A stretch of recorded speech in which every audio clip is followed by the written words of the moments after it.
In July 1933, the usurers foreclosed. I was bankrupt. I'm bankrupt. Salvatore repeats it to himself obsessively. He can't focus on anything else. He walks towards the laboratory in Manelli Road. Florence is deserted. The tourists are gone. The horse-drawn carriages are no longer clopping down the streets. An eerie silence surrounds Salvatore, his tunnel vision leaving him breathless. When he reaches Manelli Road, the truth is right there before him. The factory is empty and quiet. A large seal blocking the entrance.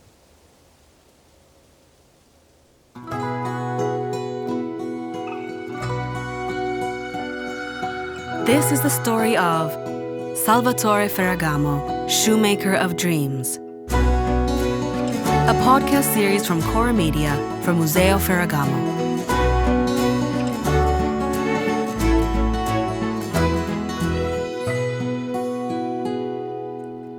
Episode 4, The Relentless Rise.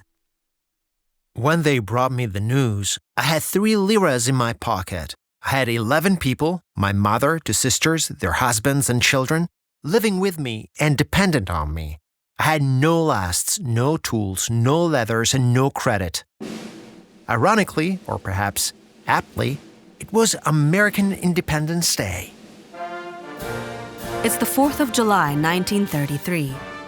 Salvatore Ferragamo is standing in front of his factory in Florence, but he can't go in.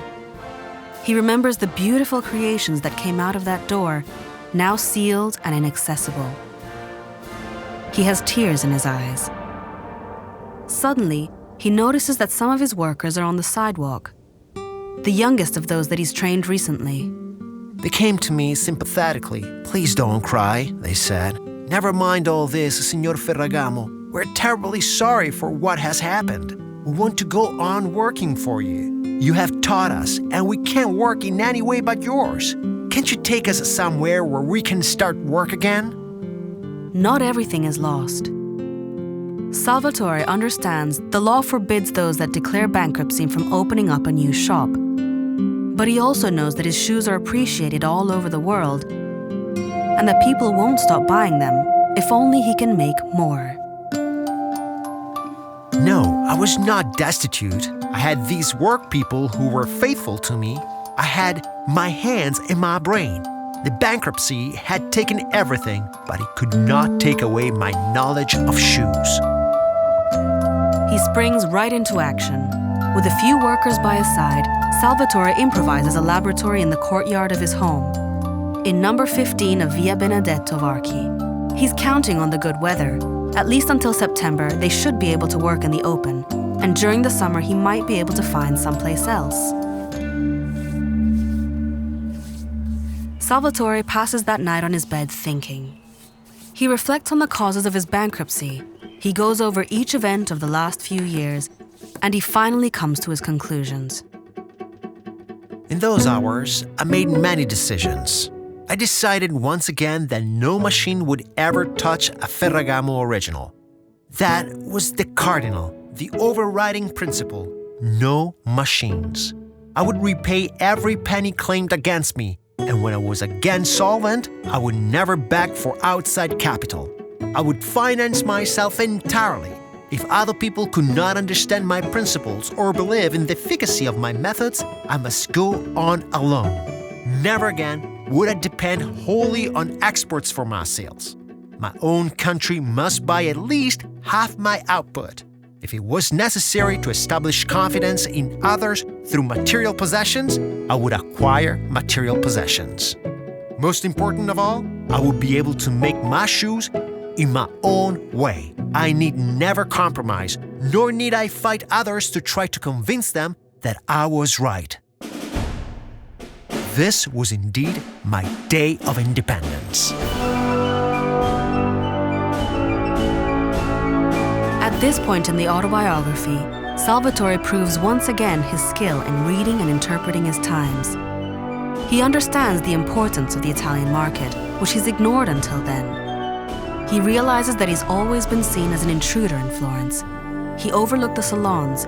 He didn't have an elegant store like in Hollywood, nor a luxurious house for entertaining guests. But most importantly, while around the world his shoes are worn by movie stars and princesses, in Italy, very few women can buy a pair of Ferragamo shoes. He understands that to get back on his feet, he immediately needs to fit into the social cityscape. Let's discover Florence in the 30s with the help of Elvira Valeri.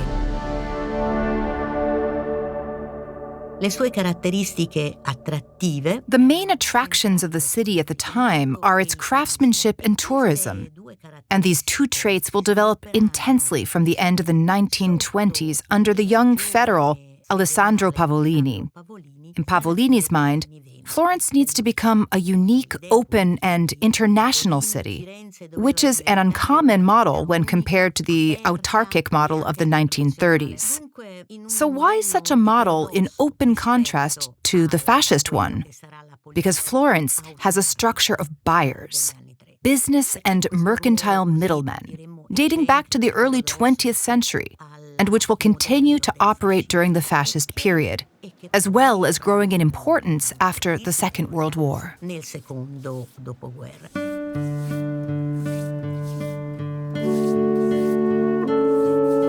This is the climate in which Salvatore reopens his business. After closing the factory, his workers are gathered in the courtyard of Via Benedetto Varchi, ready to work. All he needs now are new clients. Salvatore is immediately received by the wife of the owner of the Florentine newspaper, La Nazione. The elegant lady has already bought Ferragamo shoes from Saks Fifth Avenue in New York, and she's been wanting new tailor-made ones for some time. When Salvatore visits her, she orders 3 pairs on the spot and even pays up front. She also points him to the homes of a few friends of hers that would also like to commission their new shoes. On the second day after they closed my factory, I was working again. At 2 o'clock in the afternoon, we started to cut the first pair of shoes, and my new life had begun. Thanks to the help of those in Florence who recognize his genius, Salvatore is able to buy back his patents, tools, shoe molds, and materials from the insolvency practitioner. On the 4th of December 1933, he founds a new company in the name of his sister, Giuseppina. Salvatore pours his body and soul into the rebirth. If I could not work in the daytime because I was facing the bankruptcy examinations, well, there were the nights and early mornings before others were at work.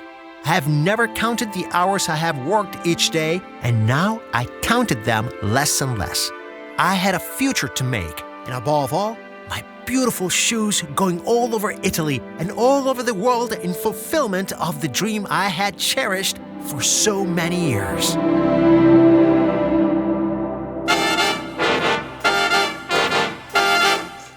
Between 1934 and 1936, the number of workers increases considerably. Debts are repaid, sales and exports are going up. Salvatore can afford to rent 2 laboratories and a store in one of the most ancient buildings of Florence, Palazzo Spini Ferroni. We'll soon discover how important this place will be in the life of Salvatore and his company.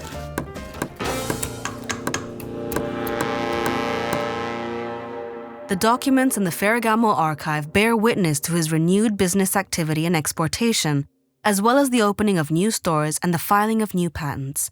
Let's listen to Stefania Ricci.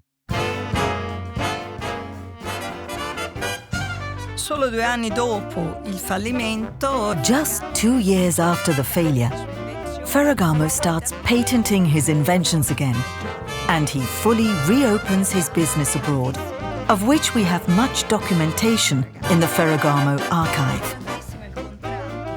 On the 18th of September 1937, he signs a very important contract with the Saks Fifth Avenue department store for the production and delivery of 5,000 pairs of shoes a year.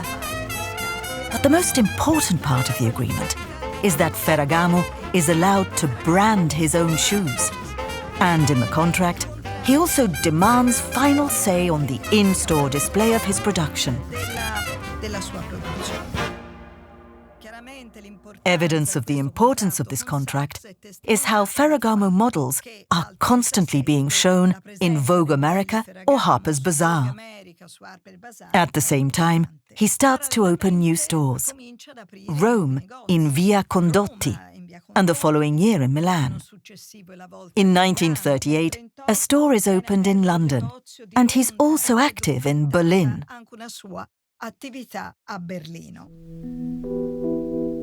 In such intense years, Salvatore doesn't stop for even a day.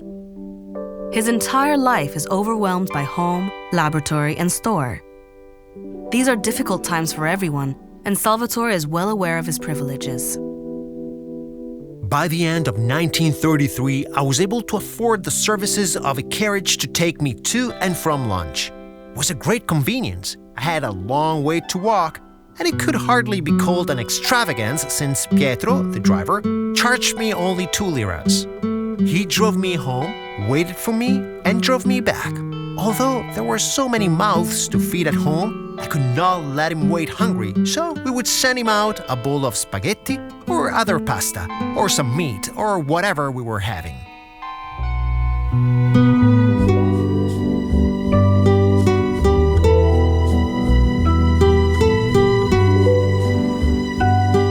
Is Salvatore Ferragamo, an entrepreneur who fell and managed to rise again without losing dignity, but most importantly, without losing humanity and empathy.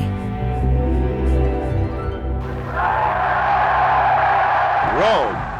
In a blazing radio address, Mussolini proclaims his decision: war.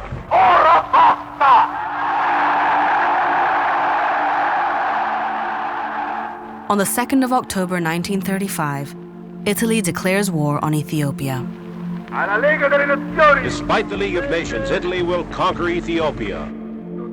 On the 7th of October, the Society of Nations condemns the Italian aggression, and on the 18th of November, Italy is hit with economic sanctions, as told by Elvira Valeri.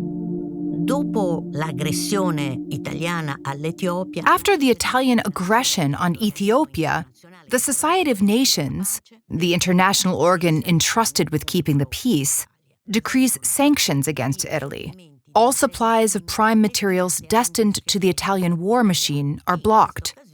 Nazi Germany decides to support Italy, both economically and diplomatically. And in October 1936, the two countries signed the first Rome-Berlin Axis Agreement.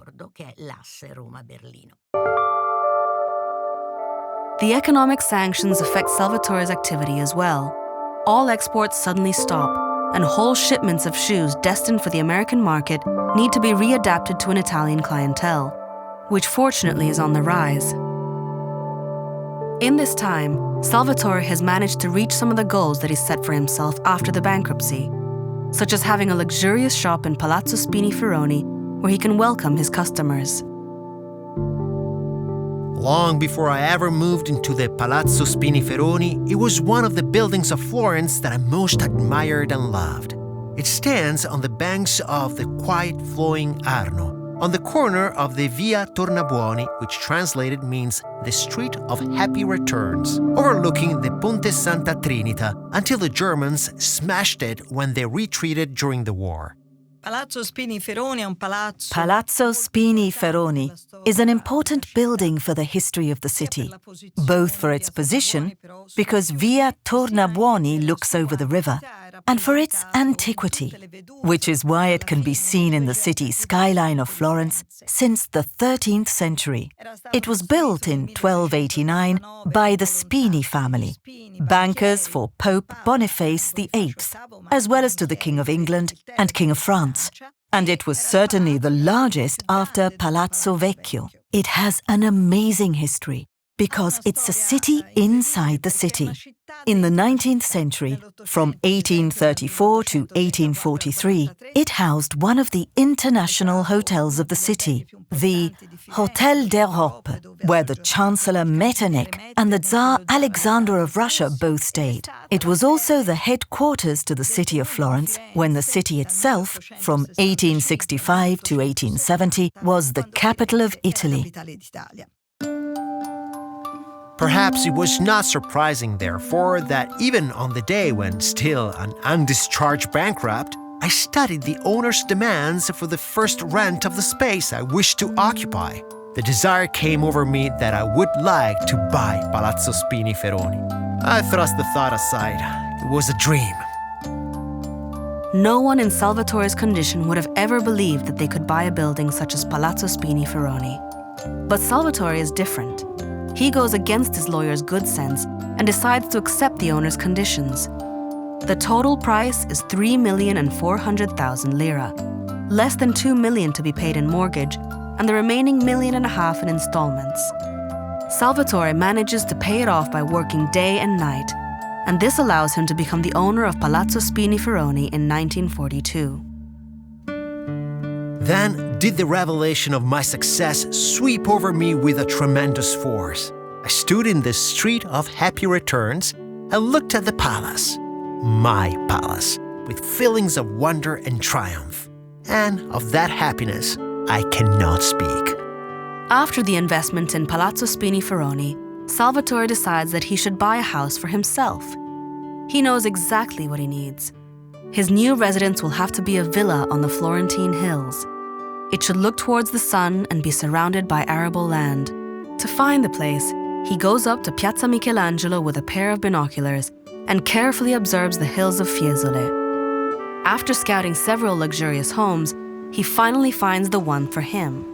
It's called the Palazzo, and it's a villa dating back to the 11th century, a place rich with history. Salvatore doesn't waste time. He goes right up to the owner and closes the deal. The fact of my purchases was interesting, amusing, and even ludicrous.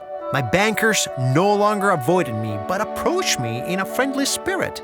Private individuals found the situation fascinating. People who had not spoken to me for years found ways of reopening the old acquaintance. People I had never known accosted me in the street as my friends. The palace and the villa belong to me. They are part of my life and my work, yet they have no intrinsic value for me as they have for others. It is enough that I can work in the palace and relax in my home. On the 21st of July 1939, Salvatore is no longer insolvent as per the court of Florence.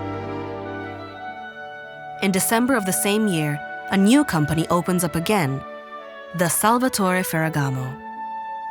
From 1933 to 1939, in just 6 years, Salvatore has gone from bankruptcy to success, from destitute to the owner of a palace and a villa, from nobody to prominent figure in Florentine society. No need to ask how he pulled it off. The answer is always the same. He followed his instinct and his genius. He took yet another step on the path towards his destiny as he continued to make shoes.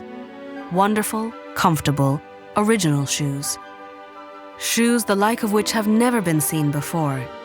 Shoes born of crisis and from the difficulties of those years of total change. The top-grade materials on which I depended disappeared from the market, and I was forced to improvise.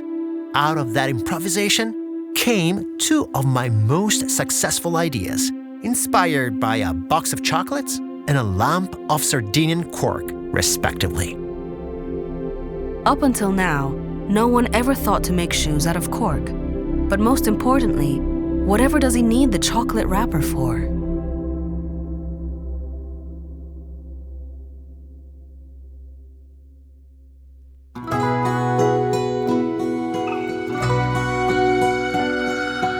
You have listened to a podcast by Cora Media for Museo Ferragamo, written by Rosella Bettinardi, editing by Davide Savelli. Executive producer is Lia Chiovari. English version translated by John Vincent Aquilecchia, with the participation of Stefania Ricci, Elvira Valleri. Voice of Salvatore Ferragamo, Eric Alexander. Narrator, Caterina Yuca Sforza.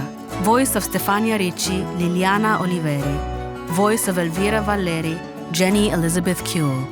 For Museo Ferragamo, editorial supervision by Stefania Ricci and Ludovica Baravino. Editorial coordination by Paola Gusella. Sound and music supervision by Luca Micheli. Sound engineer Luca Possi. Post-production and sound design by Mattia Licciotti.